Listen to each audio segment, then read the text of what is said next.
Que alegria poder chegar na casa do Senhor, podermos juntos abrirmos a palavra do Senhor e estudá-la, né? Salmista, no Salmo 122, ele vai nos dizer: alegrei-me quando me disseram, vamos à casa do Senhor.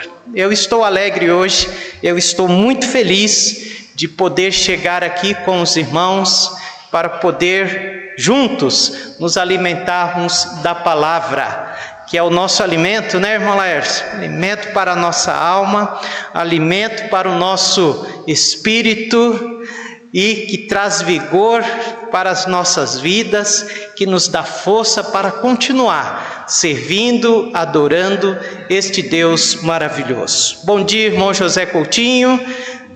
Que bom ter o irmão hoje de manhã conosco. Convido os irmãos a ficarem em pé, abra sua Bíblia para o livro de Esdras. Estamos caminhando para o final deste livro. E é uma conquista, meus irmãos, é uma conquista você poder pegar um livro da Bíblia e estudá-lo, né? E tirar as lições que o Senhor tem para nós, deixou para nós. Então isto é extraordinário, e nós estamos tendo este privilégio, o privilégio de estudar um livro completo da Bíblia. São 10 capítulos, né? Já estamos no 8º, faltam apenas 2, então tem sido uma caminhada de meses, mas tem sido gratificante, tem sido um tempo de aprendizado maravilhoso para nós. Amém? Quantos acharam Esdras capítulo 8? Vamos ler apenas o verso 1 de Esdras capítulo 8, meus irmãos. Diz assim: estes, pois, são os chefes das casas paternas, e esta a genealogia dos que subiram comigo de Babilônia no reinado do rei Artaxerxes. Amém? Vamos orar? Baixa a sua cabeça. Mas antes de baixar a sua cabeça, você tem algum pedido de oração? Levante a sua mão. Amém, amém. Alguma gratidão? Amém, amém, amém. Pediu? Amém, amém. Vamos orar. Pai Santo, nós estamos diante da Tua presença e nós estamos muito animados para aprender do Senhor nesta manhã. Obrigado pela semana de vitória, semana de bênçãos. Teve sim os seus percalços, teve sim momentos difíceis nesta semana, mas o Senhor é conosco. O Senhor é aquele que nos sustenta, é aquele que renova a nossa fé, é aquele que nos coloca em pé novamente, que nos dá a saúde. Esta semana, o Senhor sabe, eu não passei bem de saúde, mas o Senhor restaurou, o Senhor cuidou não só de mim, mas dos meus irmãos também. E estamos aqui para juntos, mais uma vez, ser edificado, ser ministrado pela Tua santa e bendita palavra. Fale conosco por meio deste capítulo, assim nós oramos em nome de Jesus. Amém. Podeis assentar, irmãos. Eu dei um título a esse capítulo, é A Viagem de Esdras. A viagem de Esdras para Jerusalém. Interessante, irmãos, como o capítulo 8 começa. Ele começa com uma genealogia daqueles que voltaram com Esdras para Jerusalém. Veja comigo o verso 1, mais uma vez, diz: estes, pois, são os chefes das casas paternas. Note, amados irmãos, que Esdras se dirigiu aos líderes das casas paternas ali em Babilônia. Eles se dirigem àqueles que eram o cabeça de cada família, e Esdras convida estes para descer com ele para Jerusalém. Ele sabe, meus amados irmãos, se ele tivesse ali a concordância desses líderes com ele, ele também aqueles líderes teriam uma grande influência na vida dos demais. da sua esposa, dos seus filhos, daqueles que faziam parte da sua tribo. Então, esta é uma estratégia de Esdras. Ele escolhe os cabeças da família para descer com ele para Jerusalém. Ele sabe, se convencer aqueles homens, eles convencerão outras pessoas a descerem. Algo interessante aqui que chama a nossa atenção também, que diz que dos que subiram comigo de Babilônia. Note esta palavra comigo, amados irmãos, citada aí, significa que eles desceram junto com Esdras. Pastor, é verdade, eles desceram juntos. Mas juntos aqui, meus amados irmãos, não significa apenas um apoio, Vitor. Não significa apenas uma multidão descendo. Quando Esdras diz que eles desceram comigo, ele está dizendo, eles estão no mesmo projeto. Os irmãos estão entendendo?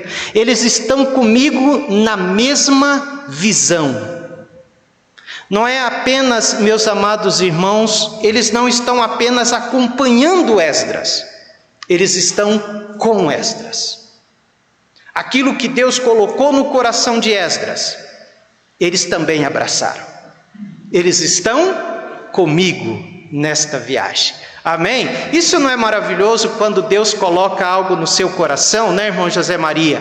E você sabe que você tem com você pessoas que estão abraçando esta mesma visão, este mesmo projeto, esta mesma direção que Deus está dando. Você não está só, você tem pessoas contigo. Isso é maravilhoso. É o que está acontecendo aqui. Eles estão descendo, não somente acompanhando Esdras, mas eles estão descendo no mesmo projeto e na mesma visão. Perfeito, meus irmãos? Nós não iremos ler toda essa genealogia, mas vai dar um total aqui de 1.496 homens.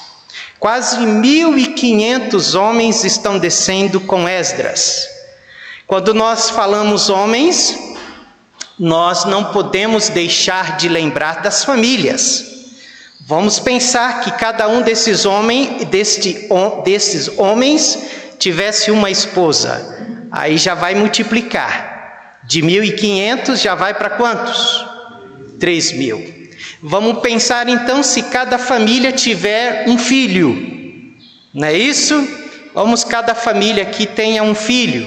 Então já são mais 1.500, né? Então já vai para quanto? 4.500 pessoas. Mas na frente vai ser acrescido 258 levitas a esse número. Se esses levitas também estão levando a sua família, então note como o número de pessoas está aumentando, que está descendo com Esdras. Há uma projeção aí de que 5.500 pessoas, mais ou menos, estão voltando com Esdras nesta ocasião. Perfeito? Mais ou menos esta quantidade de pessoas. Perfeito. Meus irmãos, eles se reúnem em um determinado local para viajar. Eles irão passar ali naquele local 3 dias. E quando todos estão acampados, Esdras dá uma olhada e sente falta de um grupo importante. Ele vai sentir falta dos levitas. Os levitas não estão descendo. Veja comigo o versículo 15. E ajuntei-os, ou seja, todos aquela caravana de homens, famílias, perto do rio que vai a Ava, e ficamos ali acampados 3 dias. Eles estão vendo os pormenores da viagem. É uma viagem de 1.500 quilômetros, é uma viagem de 4 dias de caminhada. Então precisa programar bem a viagem. Veja o que acontece. Então, atentei para o povo e para os sacerdotes, e não achei ali nenhum dos filhos de Levi. Esdras olhou o irmão José Coutinho e falou: opa, está faltando um grupo aqui. Nós temos os sacerdotes, nós temos os líderes do povo, das casas, das famílias, nós temos as famílias, mas está faltando os levitas. Os levitas não estavam acompanhando Esdras. E há alguma razão para isso. Os levitas, meus irmãos, eles não tinham muito estímulos para regressar para Jerusalém. Por quê, pastor? Primeiramente, devido ao desligamento. Eles já haviam constituído famílias na Babilônia. Eles já tinham a sua vida ali edificada, alicerçada. Este é um dos motivos. Um outro motivo é que os levitas, eles não têm herança em Israel. Não é verdade? Eles não têm herança. E eles vão viver, e eles vivem, foi determinado por Deus de que os levitas viveriam do quê? Dos recursos trazidos para o templo, dos dízimos, das ofertas. Opa, você vai deixar algo seguro para viver pela fé? Essa é a razão óbvia, deve ser, mas eles estão considerando isso aqui. Uma outra razão é de que a maioria desses homens aqui tinham as suas ocupações lucrativas na Babilônia. Eles já estavam estabilizados ali na Babilônia. Voltar para Jerusalém agora significava deixar uma segurança econômica, não é isso? Para as incertezas ali em Jerusalém. Então nenhum levita estava na caravana de Esdras. Mas tem uma questão. Os levitas, eles são ministros do templo. Os levitas, meus amados irmãos, eles eram necessários. Eles eram fundamentais no projeto, no plano que Esdras tinha. E Esdras, como nós vimos na semana passada, ele era alguém que havia estudado a lei, praticado a lei, e ele iria ensinar a lei. Esdras sabia que o culto que agrada ao Senhor deveria ser um culto completo. Um culto com músico, um culto com coro. E quem fazia isso? Os levitas. Os levitas tinham que estar. Além do culto completo, os sacerdotes também precisavam dos levitas. E não havia levita ainda. O que Esdras faz? Meus irmãos, é um caso delicado este aqui. Por quê? Nós vamos ver que Esdras, ele vai escolher homens, não qualquer homens, mas homens que vão ser emissários de Esdras, para ir até os levitas e conversar com eles, remediar essa situação. Veja o versículo 16. Enviei, pois, note que ele não vai enviar qualquer pessoa. Enviei, pois, Eliezer, Ariel, Semaías, Eunatã, Jaribe, Eunatã de novo, né? Natã, Zacarias e Mesulão. Esses homens, eles são chefes de família, chefes de comunidade. Como também a Joaribe e a Eunatã, que eram entendidos. Os 9 primeiros que ele escolhe, eles eram autoridades da comunidade. 9 quanto tem aí? É 9 mesmo, né? Eles eram chefes da comunidade. Os 2 últimos, Esdras diz que eles eram entendidos. Talvez esses homens ele tinha facilidade de conversação, diplomacia, de conversar com esses levitas. Eles eram sábios. E eles que vão lidar com essa situação ali com os levitas. Além de Esdras escolher esses homens, Esdras vai falar para esses homens irem no lugar certo, falar com a pessoa certa e dizer a coisa certa. Não podia falar com qualquer um e não podia falar qualquer coisa. Vocês vão falar o que eu mandar. Então note a seriedade de que Esdras está tratando essa situação. Nós vemos isso no verso 17.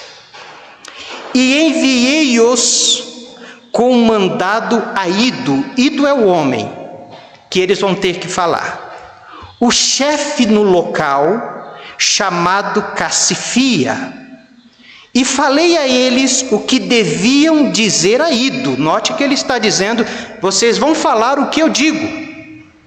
E aos seus irmãos, os netineus, no local chamado Cassifia, que nos trouxessem ministros para a casa do nosso Deus. Note como Esdras está tratando isso com muita seriedade. Ele escolhe homens, ele envia a um local. Esse local é chamado de Cassifia. Que local é esse na Babilônia? Esse local, meus amados irmãos, era onde os judeus na Babilônia se reuniam para estudar as Escrituras Sagradas. E é por meio do estudo da palavra de Deus que eles vão manter a pureza da nação, os princípios bíblicos. É neste local aqui.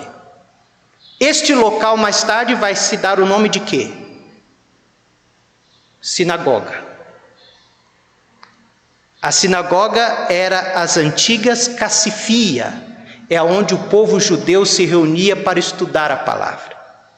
Agora Esdras, que possivelmente foi alguém que organizou esses grupos, que organizou esses lugares, agora ele sabe com quem ele deve falar, e ele sabe o que falar.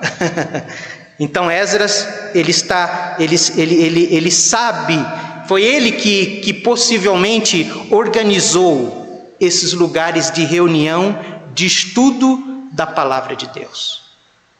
E louvado seja Deus, meus irmãos, vai ser bastante satisfatório essa conversa que esses homens vão ter com Ido, porque eles vão conseguir 258 famílias de levitas. E não somente isso, vai vir também um homem talentosíssimo, que vai compor a caravana de Esdras. Veja o versículo 18, que diz: e trouxeram-nos, segundo a boa mão de Deus sobre nós, um homem entendido dos filhos de Mali, filho de Levi, filho de Israel, a saber, qual era o nome do homem? Serebias, com seus filhos e irmãos, 18.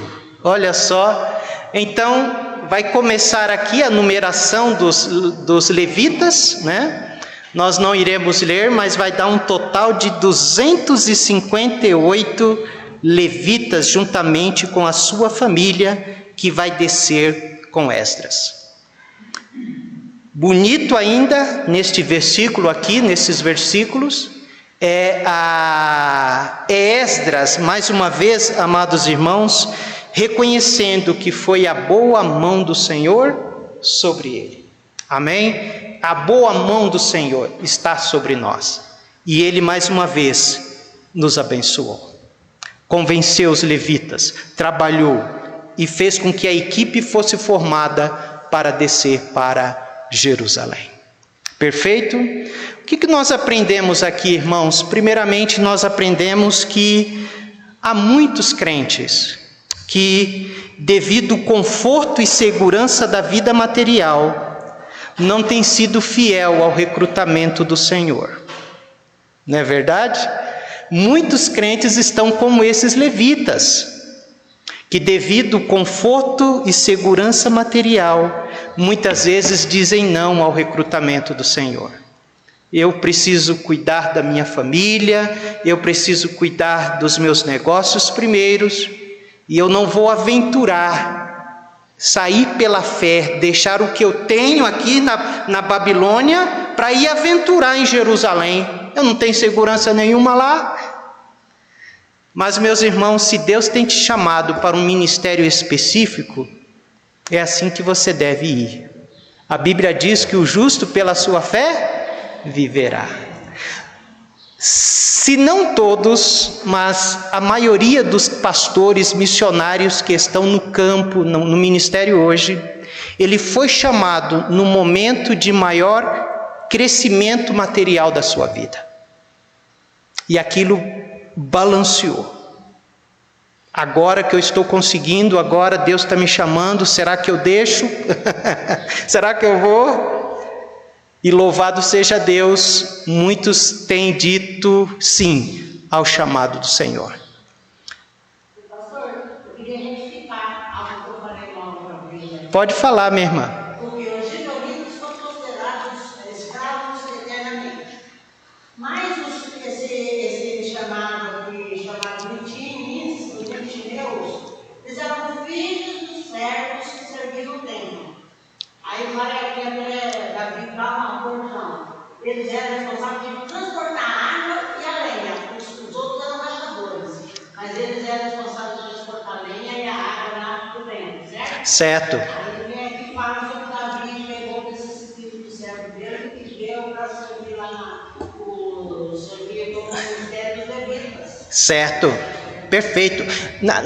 Quando Davi assumiu o trono, irmãos, Davi fez uma reformulação na questão do serviço ao templo. Ele criou vários setores. E aí entra esses homens, os netinins, os servidores do templo, aonde pessoas que tinham trabalhos, cada um tinha a sua área de atuação. Uns eram mais voltados para os sacrifícios, que eram ali os sacerdotes. Outros cuidavam de carregar lenha, serviço mais braçal. E assim foi, Então nós vemos isto aqui muito claro no livro de Esdras, Essa reformulação que Davi fez. E é interessante que o livro cita, que Davi que organizou todas estas coisas. Voltando, irmãos, ao nosso assunto aqui de viver pela fé, No nosso caso, o irmão Laércio, eu e a irmã Luciana e as meninas, quando fomos chamados para o ministério, nós estávamos na melhor época, financeiramente falando. E aí Deus nos chama para ir lá para o Pará, E aí, você vai deixar o banco, um salário, você vai deixar uma transferência para a cidade de Santos, uma vida de luxo, de dinheiro, praia, para ir viver pela fé. Então, quando verdadeiramente você tem convicção do seu chamado, você deixa tudo, Você deixa tudo. Eu creio que existe muitos levitas nos dias de hoje, olhando para o exemplo deles aqui, Homens e mulheres que Deus estão chamando e eles ainda estão pegos à segurança materiais, E se eu for, com que eu vou viver, Será que esses que decidiram ir passaram fome em Jerusalém? Claro que não. Pelo contrário, nós vamos ver que eles foram juntamente com Esdras e eles levaram uma fortuna de mais de 2 milhões, equivalente a 2.500.000 dólares, de ouro, prata e cobre que o rei Artaxerxes deu. É lógico que não era deles, mas esses homens com certeza não passaram necessidade. Deus abençoou a vida deles por eles terem deixado. Então, meu irmão, se um dia o Senhor chamar você, nós temos jovens aqui, e qualquer irmão que está aqui, Nós tivemos no Pará uma missionária, que idade chegou lá, irmã Edna May? 60 e poucos anos. Ela deixou os Estados Unidos e decidiu ir viver pela fé. Então, independente da sua idade, querido, se Deus está te chamando, vá para o seminário, amém? Vá para o seminário se preparar. Pastor, com que eu vou viver? Deus está chamando, e se Ele está te chamando, Ele vai suprir as suas necessidades, amém? Segunda coisa que eu aprendo aqui, nesse chamado de Esdras ao levita, é de que Esdras, meus amados irmãos, viu a importância de todos. A importância de todos. Ele não somente valorizou o levita pelo fato deles terem um trabalho no templo, não pelo fato somente deles fazerem parte da família de Levi, mas ele faz questão de levar os levitas para Jerusalém, porque Esdras está pensando no todo. Todos são importantes. E nós não vamos sem levitas. Os levitas compõem uma das 12 tribos de Israel. E nós não iremos sair daqui se eles não forem conosco. Meus irmãos, esta missão e esta visão do todo é muito importante na vida da igreja. Nós não podemos deixar ninguém para trás. Ontem eu senti falta de pessoas aqui que poderiam estar aqui ceando conosco e não estavam. Eu sinto, porque nós precisamos ter a visão do todo. Todos são importantes, todos devem estar juntos. Esdras estava numa missão de Deus, e essa daqui, a Igreja de Cristo, é uma missão de Deus. E todos devem estar presentes. É lógico que cada um tem a sua razão. Nós tivemos pessoas enfermas, tivemos pessoas trabalhando, mas eu creio que teve pessoas por fraquezas espirituais, que decidiu ficar em casa ao invés de vir para a ceia, que decidiu não pedir perdão, não se reconciliar com Deus, né? E ficou em casa. Quem que perdeu? Essa pessoa, esse amado irmão. Então, tenhamos sempre a visão do todo. Você vai, Lucas? Não vai? Não, você vai, você faz parte, você é importante. Você também é, Vitor. Irmã Lourdes, você é importante, você vai. Irmã Rita, irmão José Maria, irmão José Coutinho, você é importante. Você vai também. Nós não vamos sair sem o irmão não for. É assim foi a visão de Esdras. Os levitas vão. Amém, meus irmãos? Vamos continuar?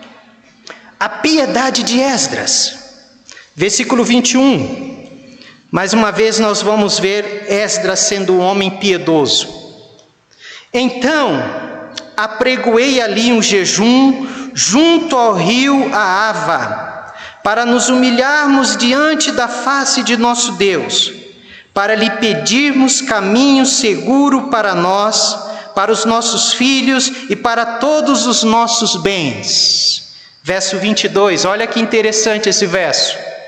Porque tive vergonha, de pedir ao rei exército e cavaleiros para nos defender do inimigo pelo caminho, porquanto tínhamos falado ao rei dizendo: a mão do nosso Deus é sobre todos os que o buscam, para o bem deles, mas o seu poder e a sua ira contra todos os que o deixam. Nós vemos Esdras, primeiramente, convocando aqui um jejum coletivo. Qual a razão desse jejum? Primeiramente, ele diz: nós nos humilhamos diante do Senhor. Primeiramente, de se humilhar diante do Senhor. Segundo propósito, proteção. Proteção do Senhor para a viagem. Perfeito? Esdras, irmãos, ele não pediu, como ele bem disse aqui, escolta armada, proteção, exército, soldados, Lucas, para eles da viagem de 1.500 quilômetros para Jerusalém. E agora ele está ali com a sua família, ele está ali com líderes também, com seus filhos, com a sua esposa. ele está com uma carga valiosíssima de prata, de ouro. Ele tem 1.500 quilômetros para rodar entre aspas, né? Talvez cavalgar e andar. E a região que ele vai fazer é uma região onde tem salteadores, onde há beduínos, pessoas que vivem à beira da estrada. Além de ser uma região totalmente desolada, região entre a Arábia e a Síria. E aí, como você faz?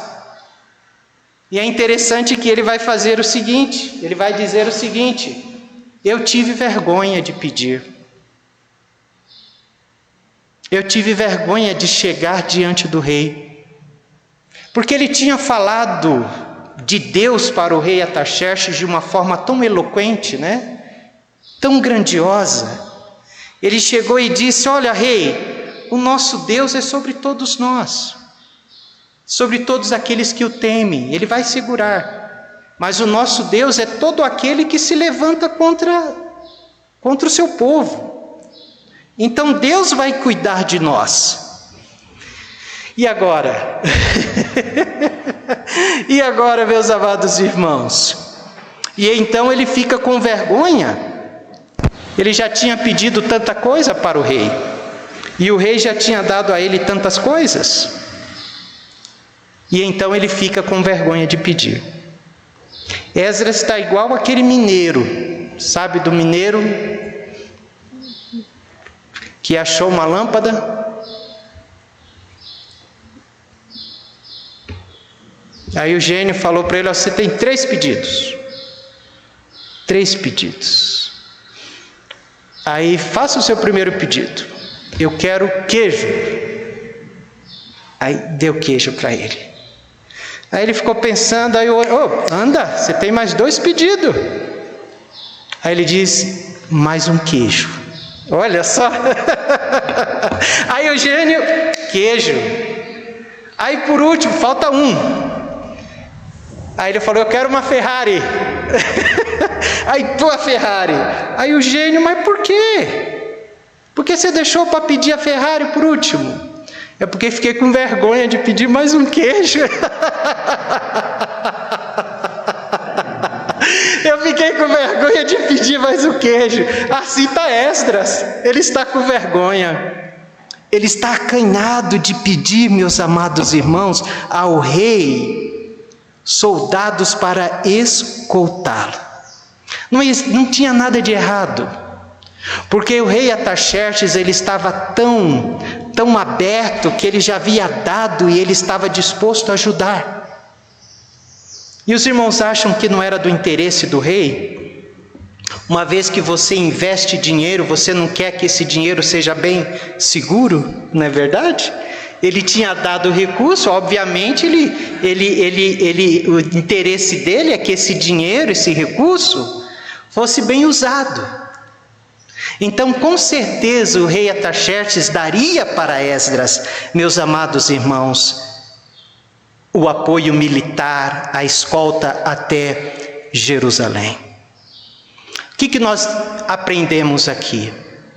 Nós aprendemos aqui, amados irmãos, que mesmo os maiores servos do Senhor do passado, ele também confessou e confessa as suas fraquezas. Esdras confessou: eu fiquei com vergonha. Meus amados irmãos, ele não disse: eu não fiz isso porque eu fui orgulhoso. Eu não fiz isso, eu não pedi porque eu era autoconfiante. Não. Ele mesmo confessa: eu tive vergonha. Diferente de Neemias, porque quando Neemias, anos mais tarde, Neemias vai pedir. E o rei Artaxerxes, não esse Artaxerxes, mas outro Artaxerxes, vai conceder a Neemias escolta. Totalmente diferente. E aí você pensa, então quer dizer que Neemias não agiu pela fé, né? Porque ele deveria ter ido, né? Nós encontramos aqui maneiras diferentes de fé. Os irmãos estão entendendo? Os dois honraram a Deus com a sua fé. Neemias honrou a Deus da forma de que ele confiou de que Deus trabalharia no coração do rei Artaxerxes para lhe conceder segurança durante a viagem.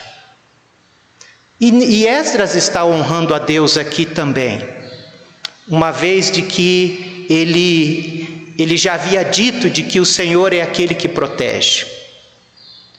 Eu vejo aqui também uma grande lição para viver aquilo que se prega, não é? Viver aquilo que se prega, porque ele havia pregado para o rei, e agora ele está vivendo aquilo que ele prega. Eu vou confiar em Deus, nós vamos descer. Meus amados irmãos, nós aprendemos que os personagens bíblicos, eles não são super-heróis. Eles têm falhas, eles têm temores, eles têm vergonha. A Bíblia apresenta seus personagens como eles são. Existem momentos que eles andam sobre as águas, mas existem momentos que eles afundam. Alguma fraqueza, alguma limitação. Não foi assim com Pedro? Pedro andou sobre as águas, mas teve um momento que ele afundou. Davi venceu Golias, mas caiu diante de... Me ajudem? Davi? Da mulher? Betseba. Aqui nós temos um homem de fé, um homem que conhecia a lei, o homem que praticava a lei, o homem que vai ensinar a lei. Mas ele é um homem vergonhoso, ele é um homem tímido, ele tem as suas fraquezas e as suas limitações. Abra sua Bíblia lá para Romanos capítulo 14. Romanos 14.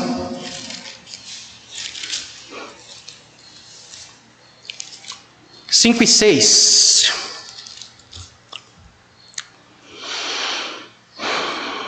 O que diz aí? Romanos 14, 5 e 6 diz: um faz diferença entre dia e dia, mas outro julga iguais todos os dias. Cada um esteja inteiramente seguro em sua própria mente. Aquele que faz caso do dia, para o Senhor o faz. E o que não faz caso do dia, também para o Senhor o faz, O que come, para o Senhor come, porque dá graças a Deus. E o que não come, para o Senhor não come, e dá graças a Deus. Atitudes diferentes de fé, de convicção. Nós estamos pensando em Esdras e Neemias, Um pediu, Deus concedeu, outro sentiu vergonha, mas não que nenhum deles foi diminuído na sua fé e na sua inteireza espiritual. Os irmãos entendem isso? Perfeito. Agora, versículo 23, abra a sua Bíblia, volta a sua Bíblia lá para Esdras, capítulo 8. Porque Deus vai atender, meus irmãos, o jejum de Esdras e desse povo. Versículo 23, diz assim: nós, pois, jejuamos e pedimos isto ao nosso Deus, e moveu-se pelas nossas orações. Louvado seja Deus. Você crê no poder da oração? Deus se move, irmãos, quando o povo se derrama diante dele, se humilha, busca ao Senhor. Esdras disse que Deus se moveu, e Deus vai trazê-los em segurança, Deus vai trazer em segurança. Então vale a pena, amados irmãos, a vida de espiritualidade, a vida de oração, a vida de confiança no Senhor. Não é verdade? A prática do jejum não é uma prática onde nós costumeiramente fazemos, mas é uma prática cristã, é uma prática primícias do cristianismo. Nosso Senhor Jesus, João Batista, Paulo, a igreja primitiva, homens e mulheres que verdadeiramente dedicaram o seu tempo ao jejum, e Deus abençoou grandemente. E o jejum, meus amados irmãos, nos aponta 3 verdades. Primeiramente, dependência, de que dependemos do Senhor. Segundo, propósito. Você tem um propósito maior pela qual vale a pena não ficar sem comer, não passar fome, mas verdadeiramente estar ao lado de Deus. Ouvir Deus falar na sua fraqueza física, na sua fraqueza carnal, e para que Deus mostre ali na sua fraqueza o seu poder, a sua fortaleza na sua vida. Então jejum vai muito além de passar um dia sem comer. Jejum deve ter dependência, propósito e desejo de ter comunhão com Deus. Amém? Então foi isso que aconteceu aqui. Eles tinham um propósito, eles tinham um alvo, mas eu creio que Esdras e essa equipe, esse grupo de pessoas alcançaram com a oração e o jejum, estava além da proteção. Eles vão chegar em Jerusalém totalmente refeitos, fortalecidos na fé, que é isso que a oração e o jejum traz para a nossa vida. Veja o verso 31 e 32, o que acontece. E partimos do rio Ahava no dia 12 do 1º mês para irmos a Jerusalém, e a mão do nosso Deus estava sobre nós, louvado seja o Senhor. E o que a mão do Senhor fez? E livrou-nos da mão dos inimigos e dos que nos armavam ciladas pelo caminho. E chegamos a Jerusalém e repousamos ali 3 dias. Louvado seja o Senhor. Quando o Senhor está na direção, quando você coloca nas mãos do Senhor, o Senhor conduz, o Senhor abençoa. E eles chegam bem ali em Jerusalém. Meus irmãos, ultimamente eu quero considerar com os irmãos algo que Esdras fez em relação à transparência. Ele foi bem transparente aqui. Por quê? Antes deles saírem da Babilônia, Esdras vai escolher homens, e ele vai dar a cargo desses homens esses ouros, esses bens, para que esses homens possam transportar isso. Veja o verso 24, volta lá para vocês verem. Então separei 12 homens, 12 dos chefes dos sacerdotes. Aí ele vai contar o nome deles: Serebias, Asabias, e com ele 10 dos seus irmãos. Veja o que Esdras vai fazer. E pesei-lhe a prata e o ouro e os vasos que eram a oferta para a casa do nosso Deus, que ofereceram ao rei, os seus conselheiros, os seus príncipes e todo Israel que ali se achou. E pesei em suas mãos 650 talentos de pratas, e em vasos de prata 100 talentos e 100 talentos de ouros. Veja o que ele vai fazer no verso 28. E disse-lhes: vós sois santos ao Senhor, e são santos esses utensílios, como também esta prata e este ouro, oferta voluntária oferecida ao Senhor Deus dos vossos pais. Olha o que ele vai dizer para esses homens: vigiai, pois, e guardai-os, até que pesei na presença dos chefes dos sacerdotes, dos levitas e dos chefes dos pais de Israel em Jerusalém, na câmara da casa do Senhor. Então os sacerdotes e os levitas receberam o peso da prata, do ouro e dos utensílios para os trazerem em Jerusalém, à casa do nosso Deus. Isso é maravilhoso, irmãos. Nós aprendemos algo aqui, que é a transparência. A transparência, ela é uma marca espiritual. Ser matemático em algo não significa ser espiritual. Qualquer pessoa pode ser matemático. Mas o que eu vejo na vida de Esdras aqui é a transparência, é a precisão, é a coerência, é a integridade, é a honestidade. E estas coisas são marcas de espiritualidade. Ele tem uma responsabilidade. Ele vai dar para esses homens carregar essa responsabilidade. Ele pesa esses bens. E ele orienta esses homens: olha, vocês são santos do Senhor. E o que vocês estão carregando também são santos, não é nosso, é de Deus. Ou seja, ele não brinca com aquilo que foi dado para o trabalho do Senhor.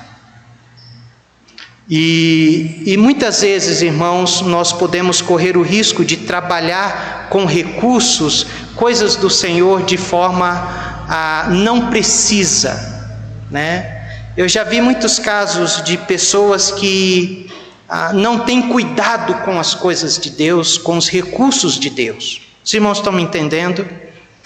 E esta precisão, irmãos, esta coerência, esta integridade é também marca de espiritualidade.